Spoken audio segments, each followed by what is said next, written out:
열왕기상 17장 1절로 9절입니다. 길르앗에 우거하는 자 중에 디셉 사람 엘리야가 아합에게 말하되 내가 섬기는 이스라엘의 하나님 여호와께서 살아계심을 두고 맹세하노니 내 말이 없으면 수년 동안 비도 이슬도 있지 아니하리라 하니라. 여호와의 말씀이 엘리야에게 임하여 이르시되 너는 여기서 떠나 동쪽으로 가서 요단 앞 그릿 시냇가에 숨고 그 시냇물을 마시라. 내가 까마귀들에게 명령하여 거기서 너를 먹이게 하리라. 그가 여호와의 말씀과 같이 하여 곧 가서 요단 앞 그릿 시냇가에 머물매 까마귀들이 아침에도 떡과 고기를 저녁에도 떡과 고기를 가져왔고 그가 시냇물을 마셨으나 땅에 비가 내리지 아니하므로 얼마 후에 그 시내가 마르니라. 여호와의 말씀이 엘리야에게 임하여 이르시되 너는 일어나 시돈에 속한 사르밧으로 가서 거기 머물라. 내가 그곳 과부에게 명령하여 내게 음식을 주게 하였느니라. 아멘. 오늘 본문 앞장을 살펴보면 이스라엘 왕들은 누가 더 악한가 경쟁이라도 하듯 날로 악해져만 갔습니다. 그 악한 왕들 가운데서도 챔피언은 오늘 본문에 등장하는 아합 왕 시대입니다. 16장 30절 말씀에 오므리의 아들 아합이 그의 이전의 모든 사람보다 여호와 보시기에 악을 더욱 행하여 이렇게 기록하고 있습니다.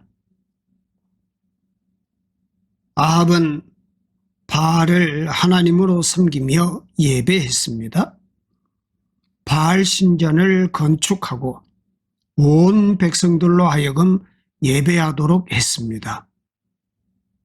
뿐만 아니라 이세벨이 가져온 아세라 상까지 세우고 경배했습니다. 이스라엘 역사상 야훼 신앙이 가장 큰 위기를 겪었던 암흑기가 바로 아합 왕과 이세벨이 다스리던 때였습니다. 성경의 인물사를 살펴보면 중요한 인물이 등장할 때마다 전설 같은 프로필이 소개되고 있습니다. 가령 모세는 태어나는 과정, 그를 숨겨 키우는 믿음의 부모, 나일강에서 공주를 만나는 일 등등 드라마틱한 사건들이 이어지고 있습니다. 모세가 누구인지 그 다음에 어떻게 펼쳐질는지 모르는 독자들도 이쯤 되면 하나님께서 이 사람을 쓰시려고 하는구나 금방 알 수가 있습니다. 그런데 유독 엘리야는 역사 무대에 느닷없이 혜성처럼 등장합니다. 베드로처럼 부름받는 장면도 없습니다. 사도 바울처럼 그의 수련 과정도 없습니다. 사무엘이나 세리완처럼 시끌벅적한 출생 얘기도 없습니다. 그저 길르앗에 우거하는 자 중에 디셉 사람 엘리야. 이것이 엘리야를 소개하는 이력의 전부입니다.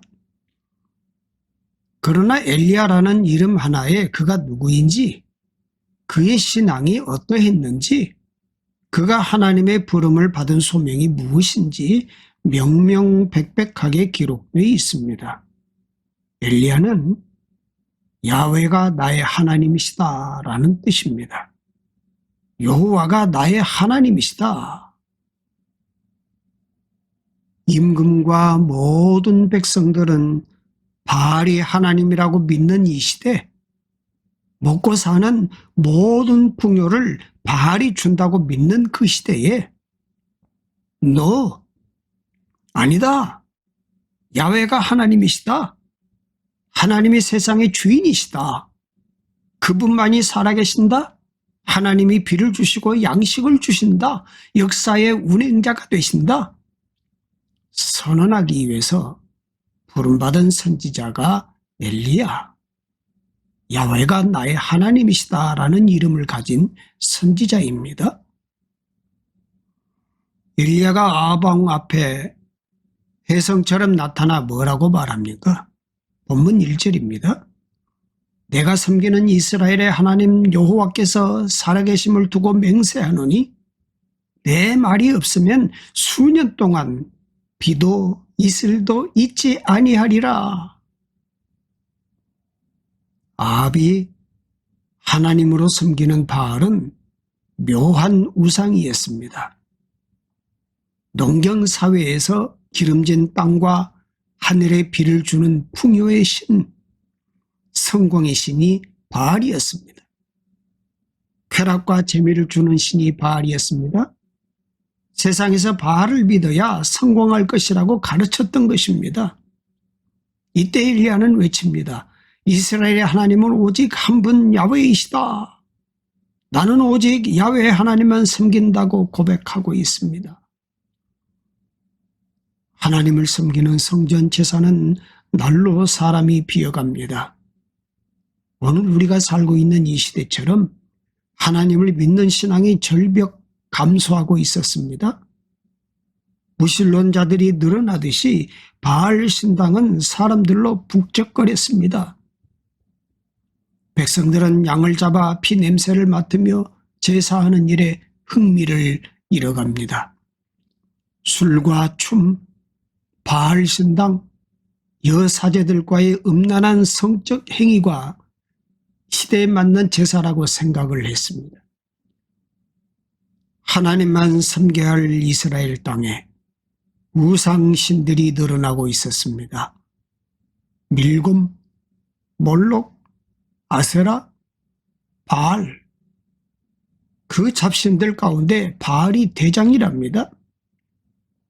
하늘에서 비를 내리는 신, 성공과 풍년을 가져다 주는 신, 인생에서 재미와 쾌락을 가져다 주는 신, 세상에서 성공을 가져다 주는 신이 바알이라고 가르쳤습니다. 이 엄청난 타락의 시대의 큰 물결 앞에 엘리야는 지금 외치고 있습니다. 이 세상을 창조하신 분도 운행하시는 분도 하나님이시다. 역사를 다스리시고 심판하시는 분도 오직 한 분, 야훼 하나님이시다. 보라, 내 말이 없으면 수년 동안 비도 이슬도 있지 아니하리라. 한 나라를 다스리는 아합 왕 앞에 선전포고를 한 것입니다. 엘리야의 이 선포는 그의 신앙 고백이요, 신학이요, 타락한 시대의 온 이스라엘을 향한 도전이었습니다. 당시 일개 촌부 엘리야는 하나님의 말씀, 하나님의 명령을 따라 담대히 한 나라의 왕 앞에 서서 폭탄 선언을 했습니다. 그 다음엔 하늘에서 폭탄이 쏟아지는 기적을 기대했을 것입니다. 엘리야가 나타나 아합에게 선전포고를 했을 때 홀홀단신으로 나타난 영웅의 활극을 백성들은 기대했을 것입니다. 아합과 엘리야의 흥미진진한 제2막을 기다리고 있었을 것입니다. 바로 이때 떨어진 하나님의 명령은 너무나도 엉뚱하기만 했습니다. 하늘에서 폭탄비가 쏟아진 것이 아니라 도망치랍니다. 숨어버리래요. 뺑소니 치랍니다. 비겁한 자가 되어 살라고 말씀하고 있어요. 아합의 칼날로부터 당신의 선지자를 보호할 수 없는 하나님이었단 말입니까? 여러분은 이 장면 이해가 되십니까? 본문 3절 4절입니다. 너는 여기서 떠나 동쪽으로 가서 요단 앞 그릿 시내가에 숨고 그 시냇물을 마시라. 내가 까마귀들에게 명령하여 거기서 너를 먹이게 하리라. 우리는 신앙생활을 하다가 큰 은혜와 감동을 경험할 때가 있지요. 그러고 나면 내 사업도 우리 가정에도 내 자식들에게도 현실적인 더 큰 기적과 열매가 나타날 것을 기대하지요. 믿음 생활하다가 큰 은신을 한 다음에 하나님으로부터 더 큰 보상을 기대도 합니다. 바로 이때 나의 현실 앞에 나타난 모습은 그리 시냇가. 나물 먹고 물 마시고 조금 더 버텨내라. 하나님이 명령이 떨어졌을 때 여러분 과연 견뎌낼 수 있을까요? 이런 일들이 성경에 많이 있습니다. 우리 현실에도 자주 일어나고 있는 것이죠. 소년 다윗이 돌멩이 하나로 골리앗을 물리쳤을 때 처음에는 사울이 죽인 자는 천천히요 다윗은 만만이로다. 온 백성이 칭송하는 것처럼 보였습니다. 곧바로 다윗은 도망자가 되어서 광야 빈들을 헤매야 했습니다. 얼마나 당황했을까요? 언덕을 숨어 다니며 노래를 불렀을 것입니다. 난감하네. 모세가 민족을 구원하기 위해 맨주막으로 못된 놈을 처단하고 광야로 도망가 40년을 미디안에서 숨어 살 때 얼마나 낙심했을까요? 양을 치면서 난감하네. 요셉이 그 멋진 꿈을 꾸고 노예로 팔려갈 때 얼마나 황당했을까요? 끌려가는 마차에 누워서 난감하네 그러지 않았을까요? 은혜 다음에 오는 자신의 초라한 빈손을 들고 난감하네를 불러보신 적이 없으십니까? 그리 시냇가 주변에 한 번씩 성경의 부정한 짐승으로 분류된 까마귀가 물어다 주는 떡과 고기를 엘리야는 아침 저녁으로 기다리는 지극히 낮아진, 지극히 작은, 지극히 겸손한 자의 삶을 살아야 했던 것입니다. 기적을 일으킬 영웅 엘리야가 지금 견디어내는 과정이었습니다. 지극히 작은 은혜에 감사할 줄 모르는 자는 큰 은혜, 큰 기적을 맛볼 자격이 없는 것입니다. 경영원 한 명 없이 호련히 아합 앞에 세워 선전포고하게 하시더니 그릿 시내로 숨어라는 하나님의 말씀이 처음엔 이해가 될 리 없었습니다. 그러나 엘리야는 그곳에 있는 동안 하나님께서 자신을 얼마나 섬세하게 자상하게 보호하시는가를 깨달았습니다. 살아계신 하나님과만 교제하는 시간을 갖고 있었습니다. 자신이 선포한 신앙 고백, 선전포고가 무엇을 의미하는지 하나님의 말씀을 묵상하는 기회를 갖게 된 것입니다. 하늘 문을 여는 엘리야도 우리와 성정이 같은 인간이었지만 3년 동안 하늘 문을 닫기도 하고 닫힌 문을 열기도 하는 기도의 큰 영웅으로 살 수 있는 준비가 이곳에서 일어나고 있었습니다.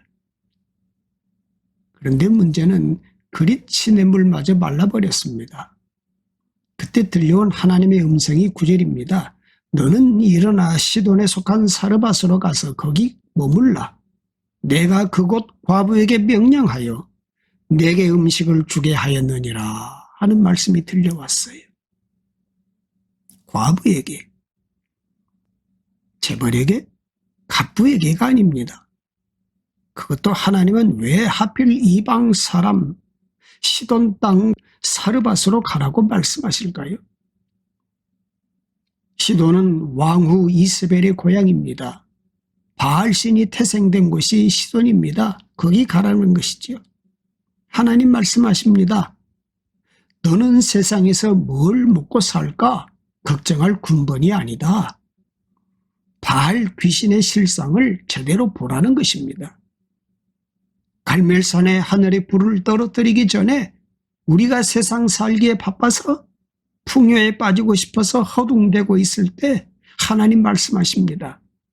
나는 까마귀를 이용해서라도 내 백성을 먹인다. 나는 이방 여인을 통해서도 일한다. 양식 한 톨 없는 가난한 이방 과부를 통해서도 내 자녀들을 지킨다. 너희가 예배하지 않으면, 찬양하지 않으면 길바닥에 굴러다니는 돌들이 나를 경배하고 찬양할 수 있도록 한다는 것입니다. 이스라엘에 하나님이 쓸만한 사람들이 얼마나 없었나 하는 것을 단적으로 보여주는 것입니다. 세상 사람들이 다 타락하고 모든 교회들이 위축되어 힘을 잃어버리고 모든 하나님의 백성들이 쓰러져 넘어져 있어도 나는 부정한 까마귀를 통해서도 내 백성은 내가 지킨다. 나는 사르밧 과부를 통해서라도 이방 여인을 통해서라도 나는 택한 사람 내가 지킨다. 하나님이 말씀해 주시는 것이지요. 이 과부 여인을 만나러 엘리야는 길을 떠납니다. 하나님은 그곳 과부라고만 했지 자세한 설명은 하지 않았습니다. 그 과부의 이름이 무엇인지, 나이는 얼마나 되었는지, 생김은 어떻게 생겼는지, 가족은 어떻게 되는지 전혀 설명이 없습니다. 그냥 하나님께서 역사를 어떻게 펼쳐가는지 보라는 것이지요. 모든 사람이 위기를 느끼는 어려움에 빠져 있어도 하나님의 살아계심을 믿으면, 하나님만이 나의 구세주이심을 믿으면, 야훼만이 나의 하나님임을 믿으면 한 걸음 한 걸음 내 앞에 역사는 펼쳐지게 될 줄 믿습니다. 세상 사람들이 깜짝 놀랄 만한 내가 예기치 못한 드라마가, 신앙의 새로운 기적이 드라마가 내 앞에 펼쳐질 줄로 믿습니다. 엘리야는 그릿 시내가에서 이방 땅 사르밧까지 300리길을 달려갔습니다. 마침 성문 주변에서 땔감을 줍는 한 여인을 만나게 되지요. 이 여인이 과부인가? 과부라면 하나님이 말씀하신 바로 그 여인인가? 궁금했겠지요. 말을 걸어봅니다. 내게 물 한 그릇만 주시겠소? 이때 어떤 말이 다가오느냐 여하에 따라서 하나님이 택한 그 여인이 될 수도 있고 엉뚱한 여인이 될 수도 있는 긴박한 상황이었습니다. 지금처럼 수도꼭지 틀면 물이 나오는 때가 아니지요. 이 여인이 엘리야를 째려보면서 이 형국에 날 보고 물을 달라고? 당신 정신이 있어? 그러면 끝나는 거지요. 그런데 이 여인이 조금만 기다리세요. 그렇지 않아도 준비된 물 한 잔이 있습니다. 이 순간 이 여인이 하나님이 말씀한 바로 그 과부라는 사실을 깨닫게 됩니다. 물을 찾으러 돌아서는 그 여인을 불러 세웁니다. 여보시오. 물을 가져오는 김에 떡 한 조각을 가져다 주시오. 염치코빼기지요. 여인이 말합니다. 미처 준비한 떡이 없습니다. 밀가루 한 움큼, 한 번이나 구울 만한 기름 조금 남아 있습니다. 떡 한 조각 내 아들과 나눠 먹고 이제 죽기를 기다리려 합니다. 이 순간 엘리야가 하나님을 증거합니다. 하나님의 말씀을 전합니다. 두려워하지 마시오.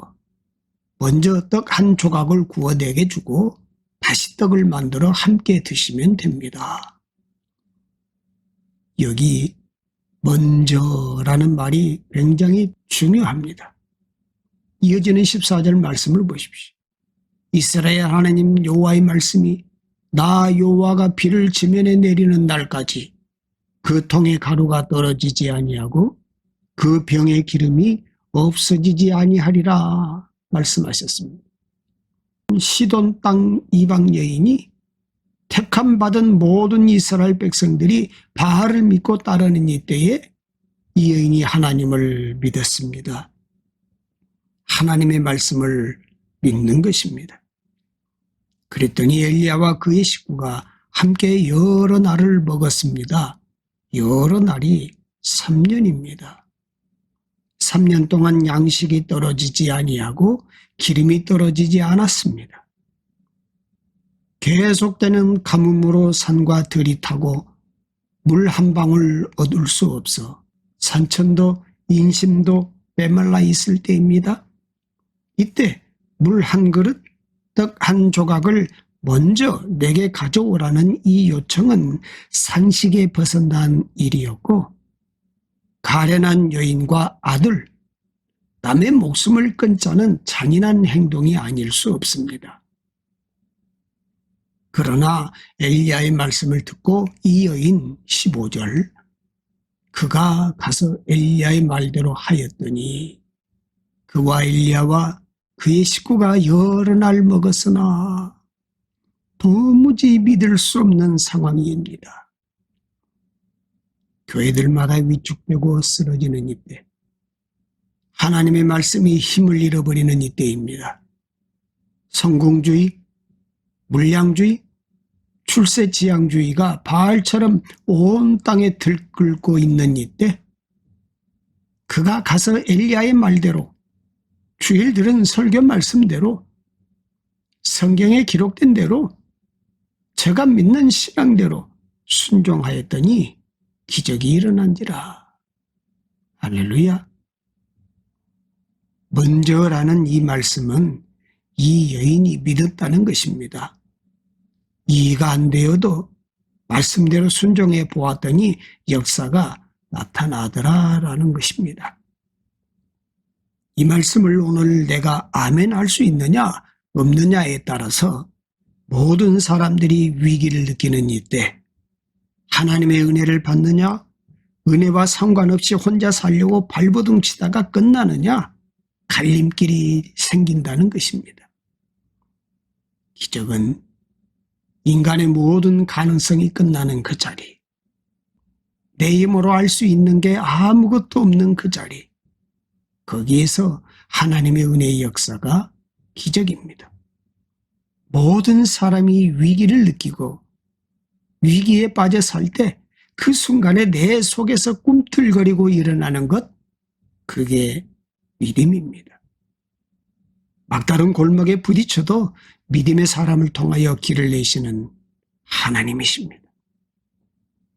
그때마다 하나님은 잘난 사람, 똑똑한 사람, 모든 성도들이 은근히 기대했던 사람들이 아니라 약한 사람, 하나님이 준비한 사람들을 통하여 하나님이 일하시는 것입니다. 어떤 판단을 해야 될 때에, 갈림길이 내 앞에 나타날 때에, 어떤 결정을 해야 할 때에 내가 엘리야다, 야훼만이 나의 하나님이다 선언할 수 있기를 바랍니다. 하나님이 함께 하십니다. 먹을 게 없어도 까마귀가 나타날 것입니다. 기름병 떨어지지 않습니다. 가루에 동이 다하지 않습니다. 가는 곳곳마다 하나님의 기적적인 역사가 일어나게 될 것입니다. 영광받기에 합당하신 하나님, 생명의 주인이신 예수 그리스도의 피 흘리심을 믿는 우리가 구원받아 주님의 이름으로 모여 하나님 아버지께 예배드리게 해주심을 감사드립니다. 예수님으로 말미암아 새 생명을 얻었사오니 하나님의 자녀답게 세상에 빛이 되어 살게 하옵소서. 우리 존재의 목적을 따라 하나님 아버지께 찬양과 영광을 드립니다. 우리의 모든 삶을 통하여 주님께 영광 되기를 원합니다. 만나는 모든 사람들에게 기쁨이 되며 유익이 되어 우리가 믿고 섬기는 주님의 이름만 높이게 하옵소서. 예수 그리스도로 날마다 우리에게 새 힘을 공급해 주시는 하나님과 오늘도 동행하는 하루가 되게 하옵소서. 우리가 세상에 들어가 하나님의 거룩한 영향력을 흘려보낼 수 있게 하시고 어떤 상황에서도 하나님의 선하신 뜻을 믿고 순종하게 하옵소서. 이 모든 말씀 예수님의 이름으로 기도드립니다. 아멘.